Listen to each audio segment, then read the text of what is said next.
Montana Territory. June 1887, the wind was dry and sharp as a blade when the train hissed to a halt in the middle of nowhere. Mara Glenhaven stepped down onto the wooden platform, her boots clicking softly. Her hands trembled as they clutched the strap of her valise. She had never been west of the Mississippi before today. The mountains in the distance were jagged and cold-looking, and the sky stretched out like forever. There was no one here to greet her. She scanned the dusty platform. No man in a pressed suit or clean boots. No bouquet of flowers. Just a few station hands and a boy chasing a dog by the tracks. Her fiancé was supposed to be here. She had arrived with a letter in her pocket, and a promise made over 3 months of correspondence. He had written her from this very town, said he had a small ranch, a good stretch of land, and dreams of a wife and family. She had read those letters over and over on the train, believing every word. But now, nothing. Mara stood alone while the train clattered back down the line, heading west. The silence it left behind pressed at her chest. She felt foolish and cold, even though the sun was strong. She sat on the bench, set her valise beside her, and folded her hands in her lap.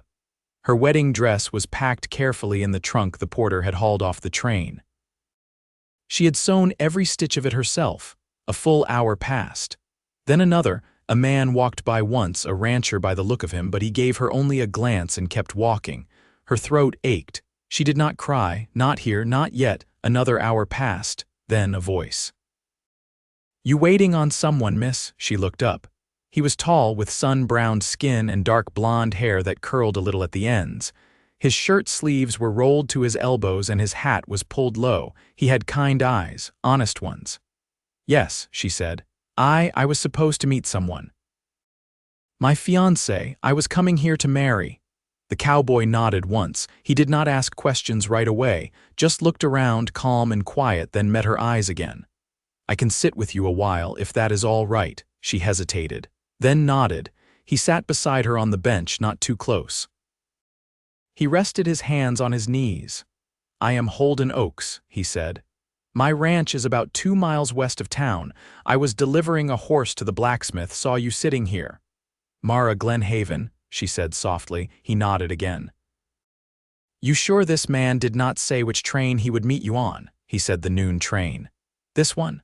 Holden looked down the road. "Then it seems he is not coming." Mara looked away. Her throat tightened. Holden was quiet for a while, then he stood. "I will not leave you sitting here alone. You can come back to my ranch if you want. My sister is there with her husband and their baby. You will be safe with us." Mara looked up, uncertain. "I will sleep in the barn if it makes you feel better," he said. "You will not be alone." She nodded slowly. "All right." Holden picked up her valise and led her toward a wagon tied at the post. He helped her up gently, gave her space to sit proper, then climbed onto the bench beside her. The ride was slow, the road rough. Dust kicked behind the wheels and the sun dipped lower. They passed wide fields, a trickling creek, and finally reached a modest ranch house set against a line of hills. A barn stood nearby. A woman stepped out onto the porch holding a toddler on her hip. She had Holden's same eyes. "Mara, this is my sister Clara," Holden said. "Clara, we have a guest." Clara's face softened. "Come inside, honey, you look done in." Mara stepped down from the wagon and followed Clara into the house. It was small but clean. A fire burned low in the stove. The child on Clara's hip reached out a chubby hand toward Mara. "This is Daisy," Clara said with a fond smile. "She is almost 2. You can sleep in the spare room. It is not much, but it is warm." Mara managed a quiet thank you. Clara gave her a cup of tea and asked no hard questions. She just let her sit there, surrounded by simple kindness. Later that night, Mara stood on the porch. The stars were out, bright and sharp. She heard footsteps behind her. Holden leaned on the rail beside her, arms folded. "I am sorry he did not come," he said. She nodded. "I do not know what I will do now," she said. "We will figure it out," he said simply. "You do not owe him anything anymore. You are here now. That is what matters." Mara looked at him. His voice held no pity, only steadiness. "Why are you helping me?" she asked. Holden looked toward the hills. Because I would not want my sister left alone like that, and because I know what it feels like to be left behind." She did not ask more. They stood quiet together in the dark. The air turned colder and he offered her his jacket. She took it. The next morning, Mara rose early and helped Clara with breakfast. She swept the floor, fed the chickens, and helped wash laundry in the big tin tub. It felt good to move, to be useful. By evening, she was sitting on the porch again. Holden came up from the barn, wiping his hands on a cloth. "I can take you into town tomorrow," he said, "if you want to see the sheriff or send a message back east." She looked down. "Thank you." He sat beside her again. "I do not know what I will do yet," she said, "but I do not want to go back, not yet." Holden nodded. "You can stay here as long as you need. No charge, no strings." She looked at him, eyes searching. "You are a good man," he shrugged. "I try to be." She smiled a little. He looked at her then, steady and quiet. "You deserve better than what you were handed." Her throat caught again. But this time the tears came with warmth, not shame. "I do not know what I was thinking," she said, "trusting someone like that." "You wanted a home," Holden said. "That is not foolish." She turned her face toward his. "Maybe I can still find one." He looked at her for a long moment. Then he said it soft, simple, but sure. "If you stay, I will not let you down." She blinked. "What?" "I do not make promises easy, but I will make this one. You will never wait alone again, not if you stay here." Mara looked at him, heart pounding. She saw no lies in his eyes, no hunger, no plan. "Just truth," she whispered. "That sounds a lot like a vow." Holden nodded once. "It is." And for the first time since she stepped off that train, Mara felt something strong settle in her chest. Not fear, not doubt, hope. The morning sun had just cleared the ridgeline when Holden hitched 2 horses to the wagon. Clara stood nearby, fastening Daisy's shawl, her eyes flicking between her brother and Mara. "You sure you want to go out there?" Clara asked, voice low. Mara adjusted the sleeves of her dress. "I need to see what's mine. I left everything behind for something I thought was real. Maybe there's still a letter waiting, or someone who knows what happened." Holden didn't answer right away. He handed her up into the wagon with a steady hand and climbed in beside her, reins in hand. Clara gave a nod, then turned back toward the porch, Daisy beginning to fuss in her arms. They rolled into town under a sky that had gone pale with heat. Windows were open along the main street, and a few men leaned against the mercantile wall with nothing pressing to do. Dust clung to the wagon wheels. Mara watched the buildings pass the blacksmith, a livery, a faded hotel, and tried not to feel like a trespasser. Holden pulled up in front of the telegraph office. The operator, a man with a crooked smile and ink-stained fingertips, looked up from behind the counter. "You remember a man named Silas Crowley?" Holden asked. "Said he was expecting a bride." The operator scratched his chin. "Yeah, sent a few wires for him. Last one he sent was near a month back. Said he was headed North Dakota Territory, I think. Mentioned a claim he was chasing. Didn't say nothing about no bride." Mara kept her jaw still. "Did he leave an address?" "No, ma'am. Just said he'd write when he settled." Holden nodded once, thanked the man, and led her back out into the street. They stopped outside the general store next. Mara stepped in alone. The bell above the door rang soft. A woman with gray hair pinned in a tight coil glanced up from a barrel of molasses tins. "You're Miss Glenhaven, aren't you?" Mara's mouth parted. "Yes." The woman wiped her hands on her apron. "That man, Silas. He barely paid his account before he left town. Bought a new rifle, some dried beans, said he was bound for fortune, never mentioned you, I'm sorry." Mara's fingers curled around the edge of the counter. "You don't need to be." Outside, Holden had moved to water the horses. She joined him in silence, and they rode out without a word. Halfway back to the ranch, she broke it. "I think I knew. When the train stopped, I think I already knew he wasn't coming." Holden's hands tightened on the reins, but he said nothing. "I left Massachusetts with 2 trunks and a promise. That was all. My father said I was foolish. My sister wouldn't look me in the eye." "You left because you wanted something better," Holden said finally. "That don't make you foolish." She turned her face into the wind. "It makes me unwise. I gave up my name to become someone's wife. And now I'm nobody." "You're not nobody," she looked at him. Holden kept his eyes on the road. "You're someone who wakes early, helps where she's not asked. You know how to tie a fence knot even if your hands aren't calloused yet. You remembered to check the chicken's water before breakfast." Her throat caught. "That's not much. It's more than most women I've known." The wagon creaked beneath them as they hit a rut. A meadowlark startled up from the roadside. "I don't know how to start over," she said.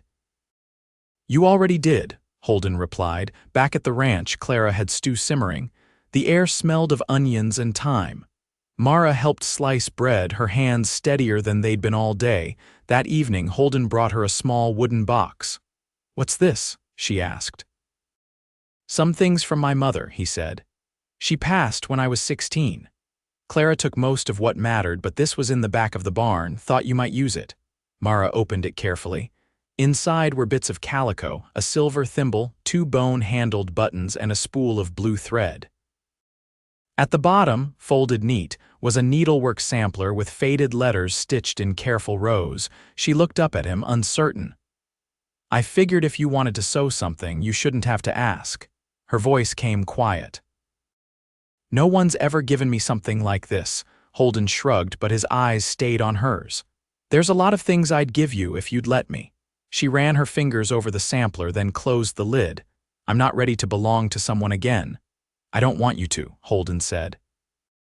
"I want you to belong to yourself. Then maybe you'd choose me." Her breath caught. He stepped back, giving her space. "I'll be in the barn." The door clicked softly behind him. That night, Mara lay awake staring at the ceiling.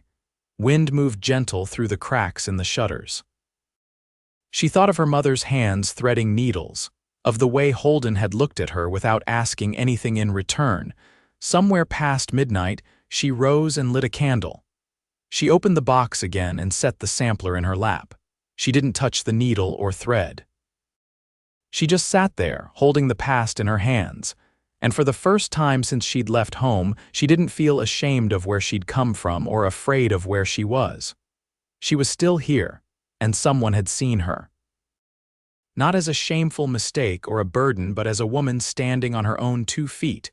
She folded the sampler once more and with careful hands tucked it beneath her pillow.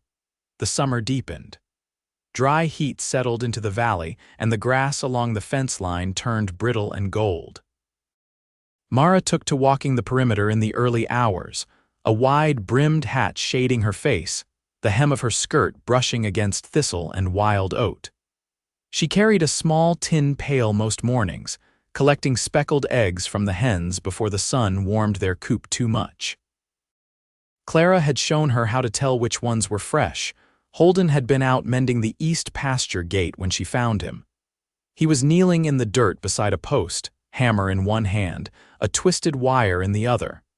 His shirt clung damp at the back, and he didn't look up until she knelt beside him.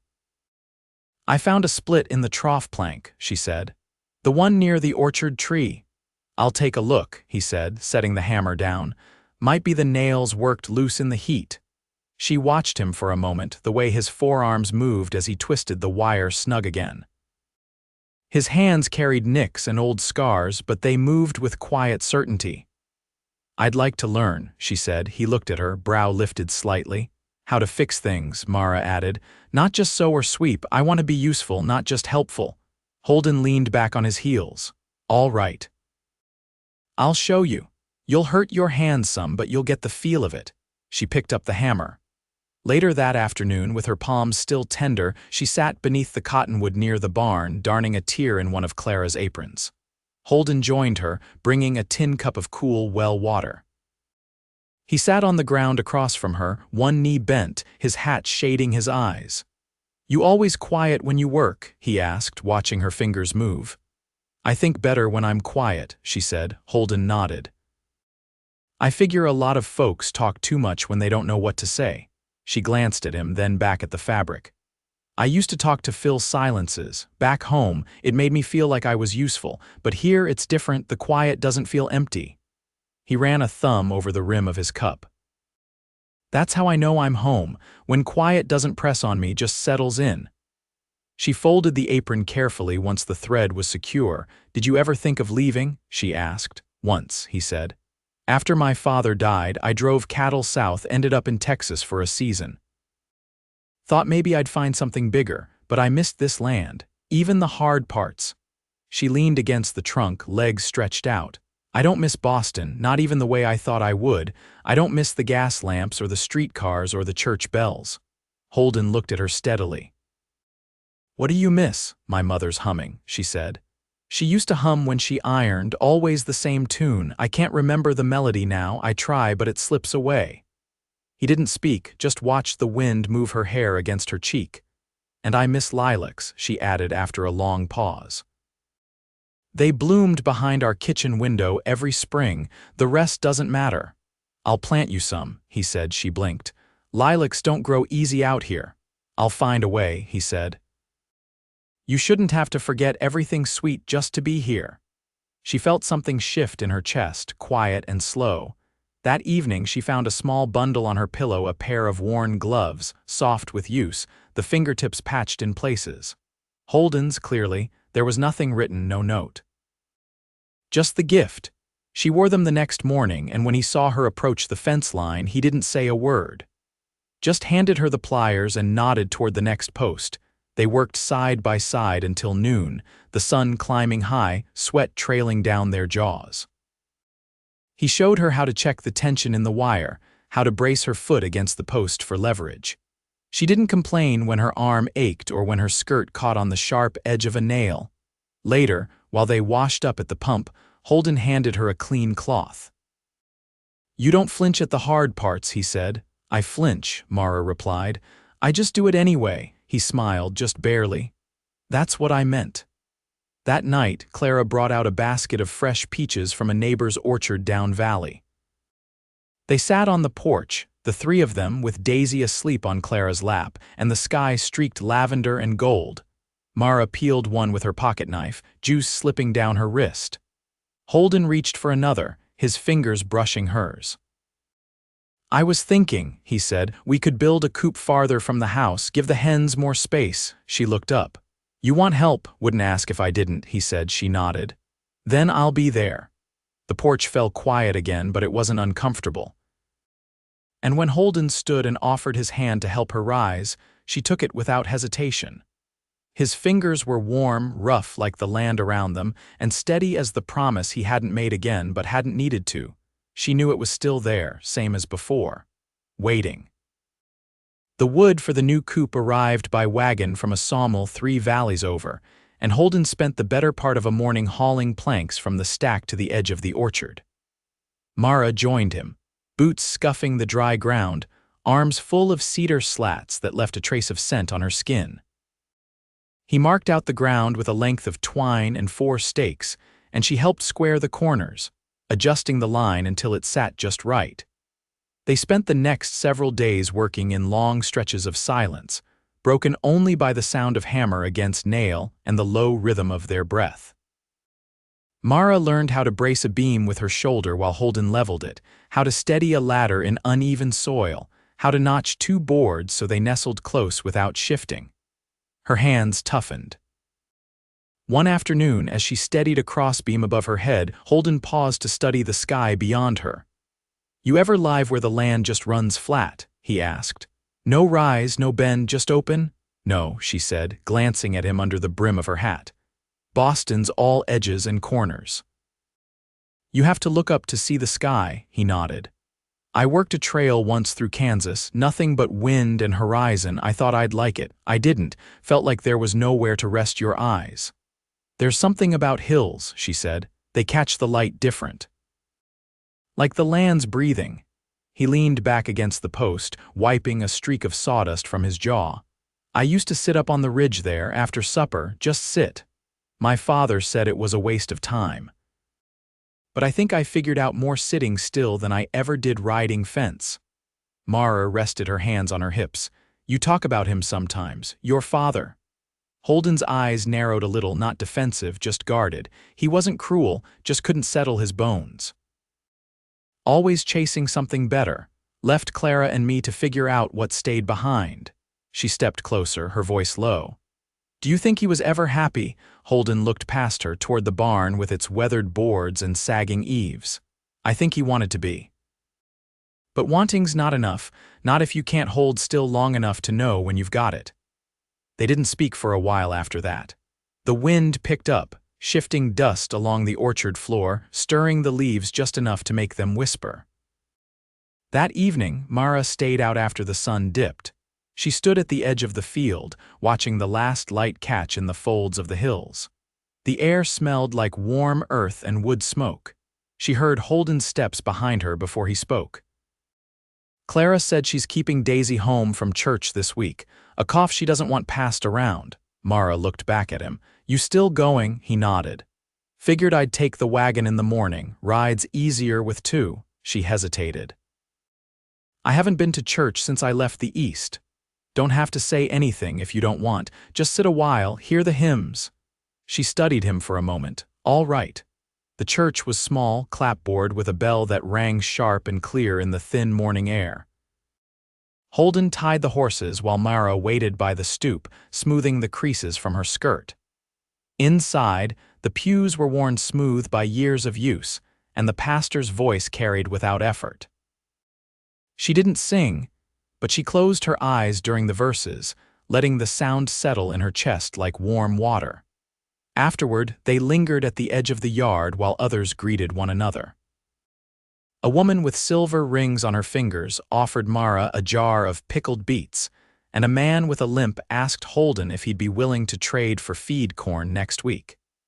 It was the kind of talk that came from years of knowing who would show up and who wouldn't. On the way home, Holden let the horses keep an easy pace. You fit in, he said. Mara adjusted the hem of her dress where it had bunched at her knees. I don't know if I do. You don't need to be like anyone else to belong. She looked out at the fields passing by. I keep waiting for someone to ask who I was before, why I came, but no one does. They'll see who you are now, he said. That's enough. That night she sat at the kitchen table long after Clara had gone to bed, her hands resting on the smooth wood. Holden came in from the barn, the scent of hay clinging to him, and paused at the doorway. I've been thinking, she said, not turning. He waited. I want to stay. He stepped closer. For a while or for good? I don't know what good looks like yet, she said. But I want to find out here, he nodded, quiet. And if I learn what I want along the way, she added, I'll say it plain. Holden's voice was low. Then I'll wait till you do. She looked up at him and for the first time didn't feel like she had to protect what she felt, not from him. I don't think you'll have to wait long. He didn't reach for her. He just stood there, close enough for her to feel the calm he carried, and that, more than anything, told her what she needed to know. The first frost came early that year, crisping the edges of the cottonwood leaves before September had finished its stretch. Mara pulled a shawl over her shoulders as she stepped outside, the breath rising from her lips in faint clouds. Holden was already at the corral, repairing a length of rail that had bowed outward under weight. She crossed the yard, boots leaving narrow prints in the brittle grass. You're up early, she said, stopping by the fence. Colt got loose last night, he replied, fitting a fresh board into place. I found him halfway to the ridge fence. Took my good halter rope with him. She leaned against the post. Did he come back easy, eventually? He wiped the back of his hand across his brow. Stubborn thing, doesn't know what's good for him yet. Mara smiled faintly. I know the feeling. Holden didn't laugh, but a warmth passed across his face. I was thinking, she said, about that patch of land near the bend in the creek. It catches the morning light, could be good for planting. Too rocky for grain, he said. I wasn't thinking grain. I was thinking flowers. He looked at her, eyes steady. You thinking about staying through spring then? She didn't look away. I'm thinking about next year and the one after. He nodded once, slow. Then we'll clear it. They worked the rest of the morning side by side, digging out stones and hauling them to the edge of the property line. The soil was shallow in places, but beneath the top layer, it held promise. Mara knelt in the dirt, fingers tracing the shape of the earth, her palms dusted with dry clay. I never had anything of my own, she said. Not really. Holden crouched beside her. You do now. She looked at him, the air quiet between them. I've been thinking about something else, she said. He waited. I don't want to stay in the spare room anymore. Holden's jaw shifted slightly. All right. I want a home, she said. Not a borrowed space, not a room down the hall, not something temporary. You'll have it, he said. We'll build it. Together. That night, Clara brought out a rolled bundle from the cedar chest in her room. It had belonged to her and Holden's mother, a quilt stitched with faded pieces of dresses and shirts long since gone.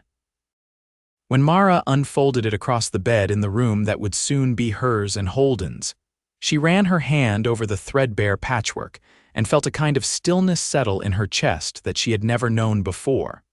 The wedding was small. Clara hemmed Mara's dress with care, and Holden shaved the morning of, standing outside with the pump water so cold it numbed his hands. They were married under the cottonwood, the same one where they'd once shared a peach, and a silence that had grown into something solid. The preacher's words were few. Holden took her hands in his, and his thumb brushed over her knuckles, rough against smooth. When he said yes, his voice didn't tremble. When she said yes in return, hers didn't either. Afterward, Clara served apple cake, and Daisy toddled between guests with sticky fingers. The sun dipped low behind the hills, casting the barn in long shadow. Holden wrapped his arm around Mara's waist as they stood on the porch, watching the light change. I never thought I'd marry, he said. Neither did I, she replied. He looked at her. Not like this. She rested her head against his shoulder. Exactly like this. That winter, the snow came heavy, but the house stayed warm. Holden built a cabinet for her sewing things with shelves deep enough for folded cloth and hooks for spools. Mara learned how to bake bread that didn't fall in the middle, and Holden learned to eat it without complaint when it did. They planted lilacs in the spring, near the edge of the creek bend. It took time for them to take root, but eventually the green shoots pushed through the soil. Holden marked the spot with a small wooden post. On it, he carved a single word, home. Mara spent her mornings in the garden and her afternoons in the orchard, pruning the new trees they'd grafted together.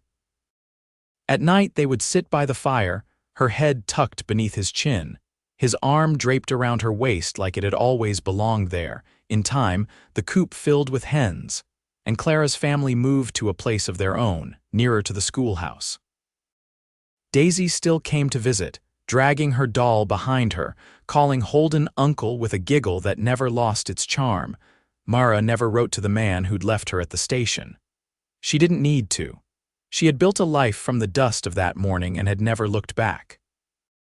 On their third spring together, Mara stood by the lilacs, now blooming in soft clusters the color of twilight. Holden came up behind her, his hands gentle at her waist.